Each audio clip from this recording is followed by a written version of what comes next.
দৃশ্যটা দেখে হয়তোবা আপনারা বুঝতে পারছেন যে এখনকার অনুভূতিটা আমার কেমন লাগছে।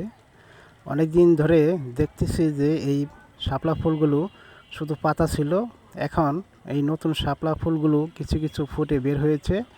এই বিলে প্রচুর পরিমাণে শাপলা হয়ে থাকে। এখন অল্প কিছু শাপলা দেখা যাচ্ছে, কিছুদিন পরে এই বিলটা পুরাটা শাপলা দিয়ে ভরে যাবে। তখন আমরা আরও অনেক বেশি বেশি শাপলা তুলব। এই শাপলাগুলো তুলে আমরা এখানেই ঠেলা জাল দিয়ে কিছু চিংড়ি মাছ ধরে থাকি ছোট ছোট, সেইগুলো দিয়ে এই শাপলা ফুলগুলোকে আমরা রান্না করে খেয়ে থাকি। এটি আমাদের এলাকার একটি জনপ্রিয় খাবার, এই শাপলা আর চিংড়ি মাছ। এটি খেতে আমাদের খুবই ভালো লাগে।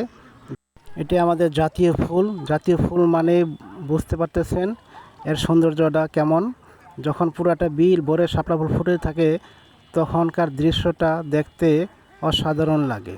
সে দৃশ্যটা আমি আপনাদেরকে কিছুদিন পর হয়তো বা দেখাবো ভিডিও করে।